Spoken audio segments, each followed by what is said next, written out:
Warp core collapse in 10 seconds. How's it going, everybody? It is your favorite underrated YouTuber, Big Dog, here. Just wanted to give you a quick reminder to subscribe to the channel if you're liking the content. Also, if you could do me a solid, check out my other links in the description box below. That would be greatly appreciated. Alrighty, let's get on with the show.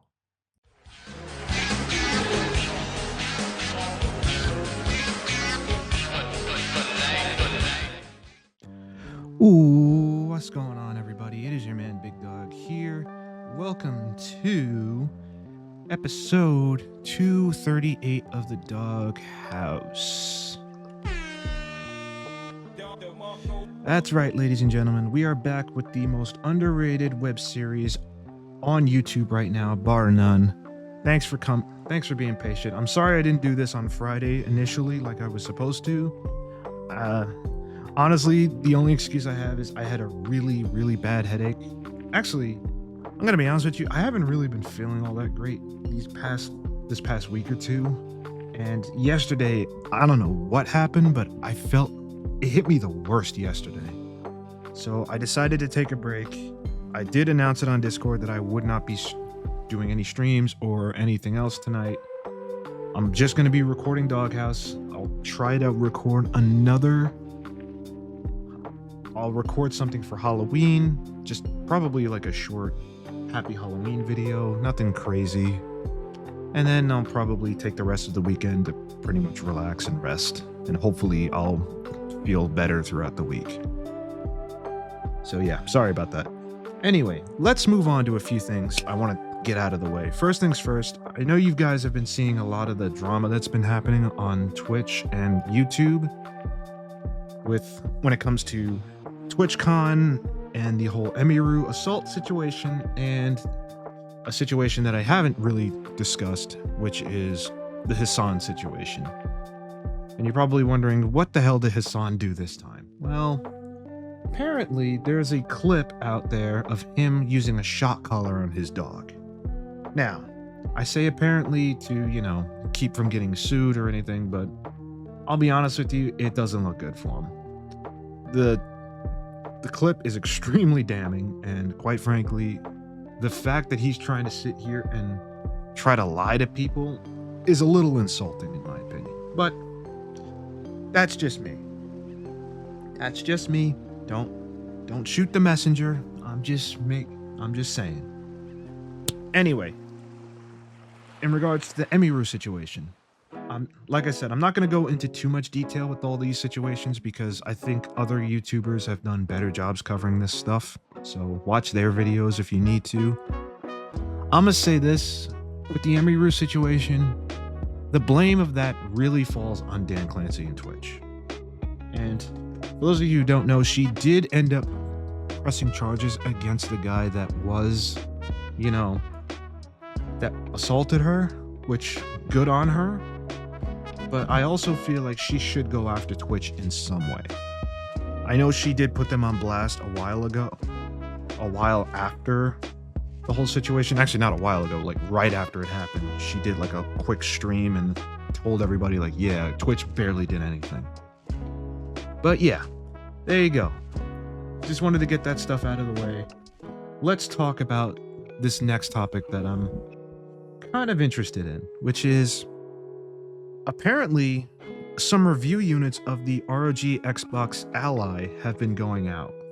And I did find a review for one, and we're going to watch that because I'm going to be honest with you, I am kind of interested to see if this thing is worth the hype.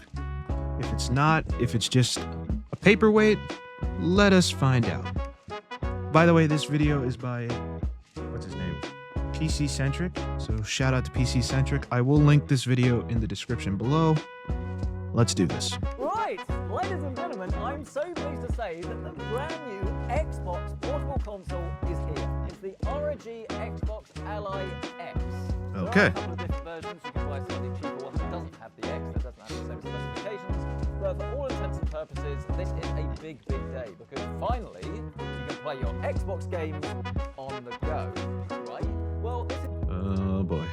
It's kind of been like a weird long time coming obviously Windows PCs and Xbox is kind of like fused into one, and that's almost what this device kind of represents, because despite the fact that it actually has the Xbox brand. Okay, I want to make something clear, because I know some people are going to have questions as to why does an Xbox branded device have Windows on it. I just want you guys to understand that the company that owns the Xbox brand, Microsoft, also owns Windows. So that's why. Just putting that out there so you guys know, if you already don't know. This is very much a Windows 11 PC. And hopefully Oh throughout boy. this video, we're going to be showing you absolutely everything that it is that you need to know about this device, and of course, get gaming on it to see how it performs, because there is definitely a lot at stake here. I mean, obviously the Steam Deck has been selling very, very well for years now. Obviously we have the very own ROG Ally that this supersedes, and I've got to say, I really did like that there were definitely a few kind of like Windows features that we wanted changing with it, and that is Alrighty. pretty much what this is all about. It is the fusion between ROG and Microsoft to just give you a portable gaming console that in theory should fuse the best of Microsoft with the best of Asus essentially. And I gotta say, it looks pretty cool. At least out of the box, it looks pretty cool. I mean, the most obvious thing that you can see right off the bat is that this kind of does look like an Xbox controller that has a screen in it. That is Yeah, I was also getting that. That's kind of obvious. very deliberate and not like some expert on like product IP law, but I would imagine that the kind of shape of the controller grips has been very much like an Xbox thing, and other companies can kind of get close to it but weren't exactly able to use the exact same thing as Xbox and Microsoft, whereas obviously this now has the IP, so it can do that. And I've got to say, All right, let's get a look. this does feel just like an Xbox controller. I mean, obviously it's bigger, but in terms of the way that it's physically actually hitting my hands, that's pretty good. My main worry with this device, kind of just from the initial specification, was going to be the weight of it, especially this version, because it's the X. Which Okay. has a bigger battery and obviously then is heavier. Initial impressions is that while it is definitely heavier than some handhelds, it doesn't feel in any way like obtrusive or just over the top. It's really Okay. quite well balanced actually, which That's cool. could go a long way to making this comfortable over a prolonged period of time. And as you would probably expect, there are quite a few familiarities with this Oh, there's Arkham Knight. versus the previous generation of the ROG Ally. It's kind of just been improved, if you like, as I say, with Xbox. So things like the sticks and the triggers should feel a little bit more responsive, but then you've got that same kind of design language that you saw before. Okay. This is a 1080p 120Hz display. It goes up to 500 nits. I'm not sure if this is a 1080p 120Hz display. It goes up to Oh, it's only 1080p. Oh, that's not terrible. 1080p is still pretty viable in my opinion. 500 nits. I'm not sure if it actually properly supports HDR. This is something that we'll be testing, but obviously Okay. HDR on a handheld is a bit difficult anyway, because unless you're hooking it up to a power source, it's just going to drain your battery a little bit quicker. In terms of I/O, if you go for the X version, one of these is actually USB 4, whereas otherwise they're both USB 3.2 Gen 2. This X version also supports DisplayPort 2.1 over USB-C as well, which is quite cool. I'm not really sure you're ever going to use that, but this one does. That's cool. The Facebook does not. We've got a micro SD card slot here, volume rocker, a few different LEDs, and then this power button here also has a fingerprint sensor inside it as well, which obviously just helps to keep your device nice and secure. All the buttons and sticks. Wait, does it have a... Ooh, it has a headphone jack. That's pretty good. That's pretty good. Yeah, a lot of devices nowadays are going away from headphone jacks, which I think is kind of stupid, but whatever. Do seem to feel quite nice and responsive. I think it's only the D-pad that feels a little bit on the cheaper side, but not I mean, it's a D-pad. What did you expect? enough to be an issue. You have speakers on the left and right of this, and when we turn this over to the back, you can see you've got another couple of buttons here that obviously you can assign in the ROG software to maybe do something Windows specific, or just be a different button for your game or macros and things. Again, Okay. all of this is going to be configurable, which is quite nice. But as I say, for a unit that is actually pretty chunky and pretty meaty, they've done a very good way of kind of disguising the weight and the form factor by using the Xbox controller handles, essentially. It works really well. Let's see what else we have inside the box, though, shall we? This looks like... Is that a dock? There's a bit of... Wait, I mean, what it's a happens? bit of- Oh my god, is that actually cardboard? That's really bad. If that's cardboard, I mean, it's ugh. eco-friendly, but Ew. Is that really the best you could do? Well, helps. Apparently. We can neatly plot this down for a second. That's Wow. crazy. And then when we go into the rest of the box, we find our manuals. And then underneath this false floor, we have our power cable. And then the other side must be a power brick that has this RG logo on it. So definitely a collaboration between the two. But how well do they come together? Let's find out. For better or worse, there isn't a USB port on the underside of this, but there is on the Switch 2. So you will have to plug in up here, which is always I don't know how I feel about that. out of the way. But if you Yeah. use docks and things, that could get a bit annoying. Yeah. Same RGB lights up here. It's Ooh, that's cool. interesting, but in practice, there's not really any reason to have this on. And then this is the point, look, where you see that Windows does start loading in the background. And I will be very, very clear about this. This is a pre-release model with pre-release software. And Okay. this means that the setup process for me is going to be the same as just like a normal Windows laptop. Whereas one of the things that I have I don't know how I feel improved about with that. this is that you will actually be able to use the analog sticks, and only the stuff that will be relevant to your Windows setup will actually appear in your first time setup, essentially. So Now here's what I wonder. I wonder if you're going to be allowed to put your own version of Windows on there. I highly doubt you will, but I'm very curious to know. Because quite frankly, when I build computers, or if I ever buy computers, which is very rare, I always wipe the version of Windows that's on there. Mainly because 9 times out of 10, it comes with bloatware. And I want to get all that bloatware out of there. So, more often than not, I hope it allows you to actually put in your own version of Windows, but I doubt it.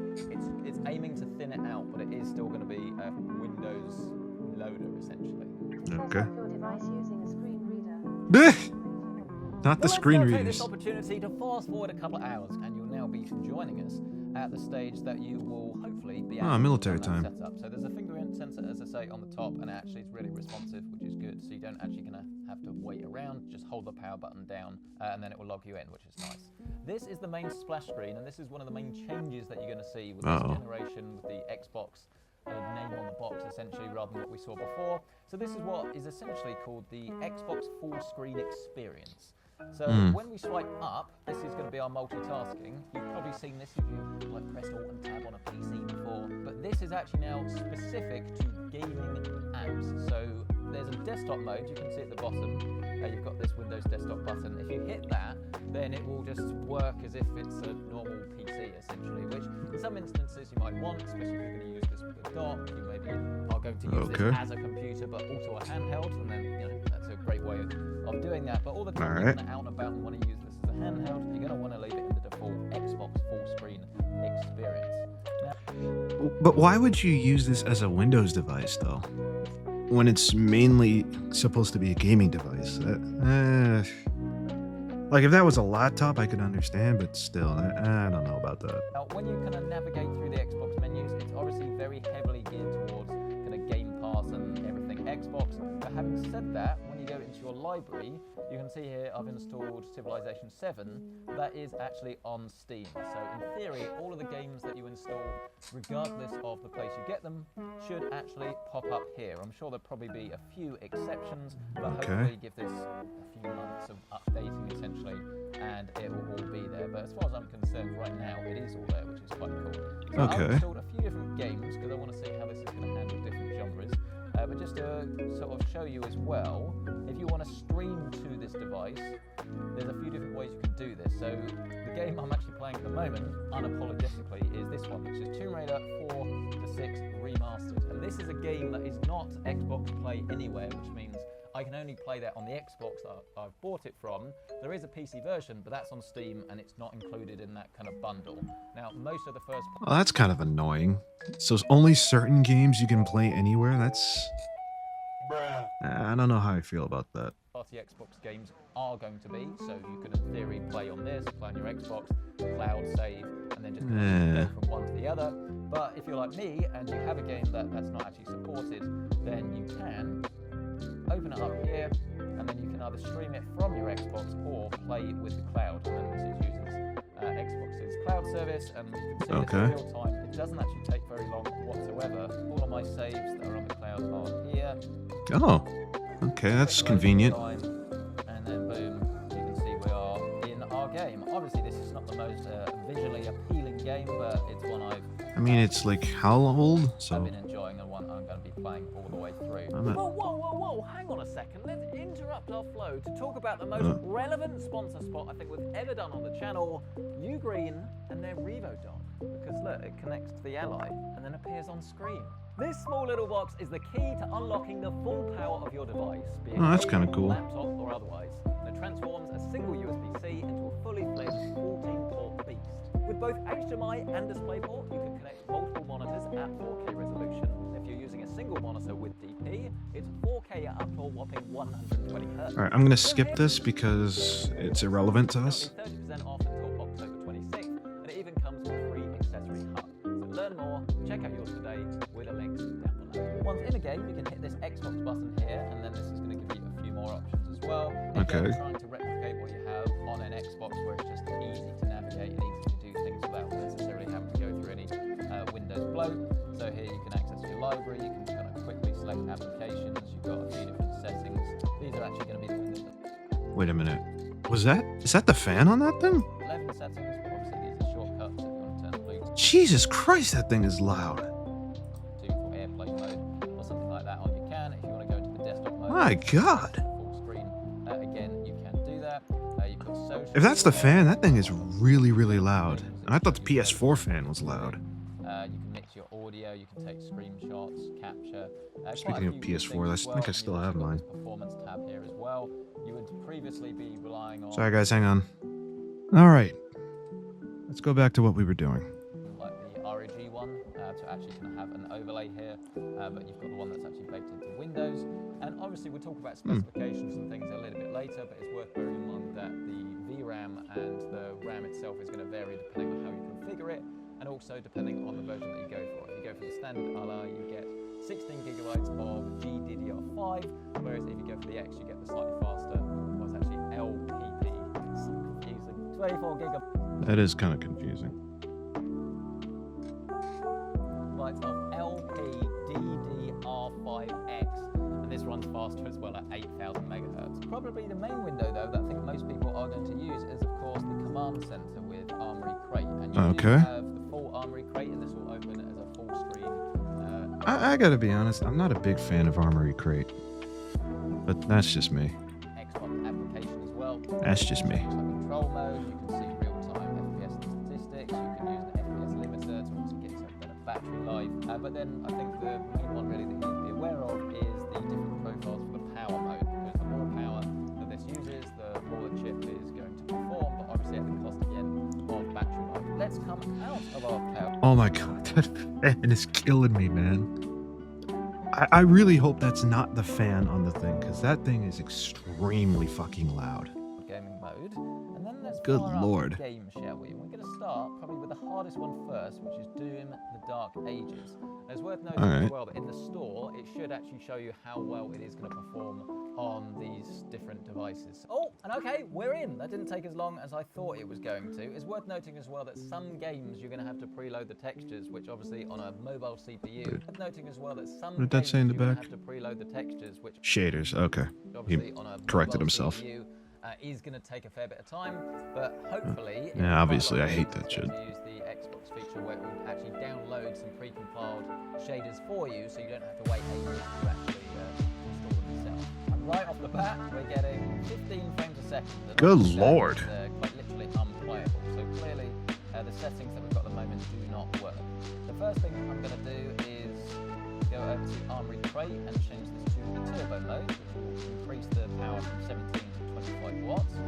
And that has made a difference, but it's hardly night and day. I think this would put some people off, to be honest, at the moment. If you go Yeah, that would put me off. Granted, why the hell would you play a game like Doom on this thing? a game running like this. Like, Doom the Dark... If I remember correctly, Doom the Dark Ages is extremely demanding. And it looks as if the settings we have at the moment are medium across the board. So let's just set this to low. Oh no. Theory, when we come out of this, yes, Okay, it looks better. That is a lot more like it. It's still not 120 FPS, but it is around about 40, 43. And because we have DRR on this, it's a lot smoother than you would kind of expect. Good if you were Lord. Playing on like a fixed 60 FPS monitor or something like that. So yeah, this is perfectly playable for something that is on battery that, as I say, you could take with you on the train or something like that. Not too shabby, actually. I don't know, man. And I know we are using FSR set to performance to get there. Yes. But this actually still looks pretty nice on this screen. It's a 7-inch, so it's larger than you're going to get on some other devices. But with that 1080p Outside of a resolution, laptop. I've got to say actually that this is a quite nice looking display. It's a bit weird in my head that it's not OLED, because you'd think, especially if you're making this on the scale that hopefully they're going to be doing it, it would be within the realms of affordability for what is already quite an expensive device. But the actual image quality here is very good.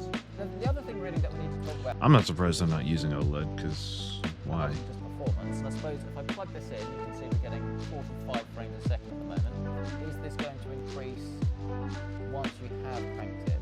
Not massively. This has now gone into the turbo mode, which is 35 watts, but it's not like a night and day difference, which I suppose in some ways is good, because you want it to perform almost as well on battery as if you have it plugged in. You are going to have to make compromises. You are going to have to use that dreaded upscaling that a lot of people really hate the idea of. But the fact is, Yeah, personally, I don't like using upscaling. this is a very, very heavy game, and if you didn't have technology like that, then you wouldn't be able to play it on the go at all. So it is really a case of pick your poison. Why do games have unskippable crap? Honestly, it drives me up the wall. Am I the only one No, you're not. that gets pissed off with these things? You are not. Let me know in the comments below. But You are not. otherwise, here we are in Forza Horizon 5, and let's have a look. Ooh. In terms of frame rate, it looks actually as if we've got a 60 FPS. I gotta start playing one of these games, man. cap on this, which is absolutely fine. Obviously, we can remove this in just a second, but the default high settings that it's given us, look, doesn't seem to be dropping below that, which is pretty cool. So this is a really nice, smooth experience, actually. Obviously, a racing game is kind of different in the sense that you still need everything to be really tight, but you are relying a lot more on the timing of the sticks, I suppose. So there's still like a couple of drop frames here and there. It is, again, still running on a portable machine. It's not going to be exactly Perfect, the same yeah. as it would be on a full Xbox or a full optimized PC. But I've got to say I'm pretty happy overall with how it's performing. It's still around about Yeah, for a handheld, that's not terrible. 82 frames a second or so. I'm very happy with the controls, really. I think it's a really well designed bit of kit. It just obviously is going to have some limitations that are still caused just by having a portable Windows device.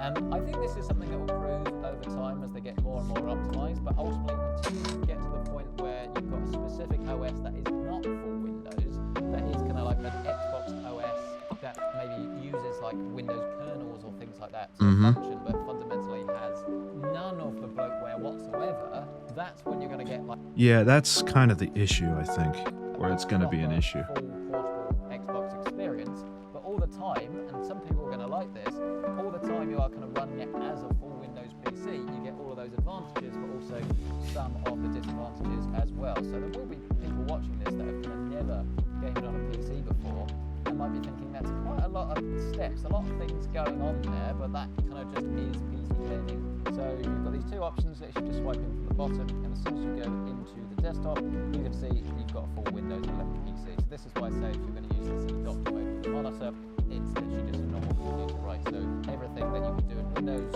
you can do. It's a full version of Windows as far as I know. As far as I'm concerned. If you want to go back, then you just open up the Xbox app and you select this thing here that says Xbox full screen. But when you do so, it will say do you want to restart for the optimized performance. And you have the same old quirks with desktop on a small touchscreen, which is that obviously some stuff is going to work really well, other stuff is got like small icons and things are obviously going to be harder to hit. By default, I believe if you open Steam in the non-desktop mode, then it opens in big picture, but you can still open it up like that when you're in the desktop mode, and then this is going to feel a lot more like Steam OS, so nice and easy to navigate essentially. It just has this like OpenGL layer on top, and then look, this is just like a Steam Deck, but obviously it's running on Windows. Something though that I am quite impressed with actually are the thermals and acoustics of this. Obviously this is running on battery, but where you've got the vents located at the top of the device, you've not got anything horrible sort of coming out I need to hear what the fan sounds like, please. the back, so Please. it's again nice and comfortable to use. But this is what it sounds like in its 25 volt mode. Okay, you can barely hear the fan. So it's audible just about, but definitely not a problem. Obviously when you hook it up to mains, it gets a little bit bit louder, but so far, nothing annoying whatsoever. Right, okay, this being a PC-centric video, of course, we're going to have to play a very PC-centric game on a handheld. We've done this with every single one since the Steam Deck.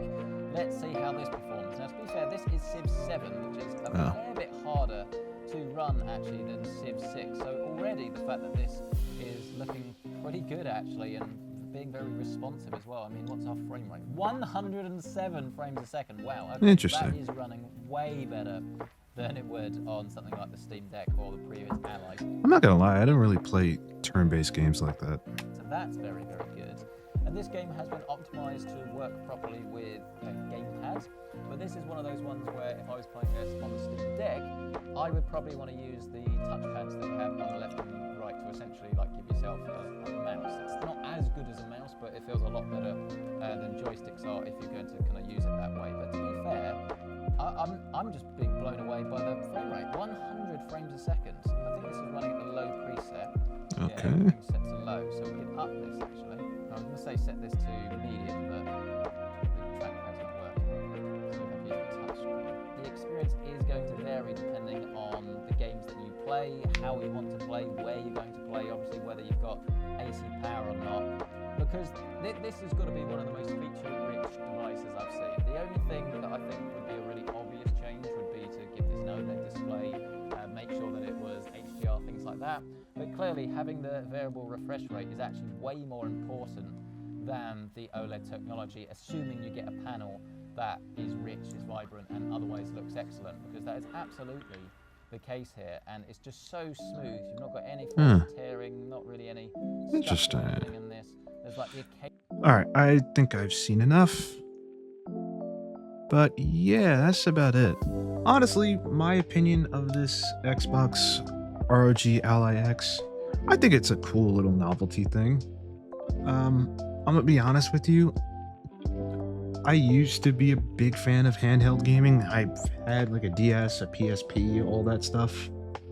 Honestly, I prefer gaming at home nowadays because especially with like wireless internet is extremely unpredictable.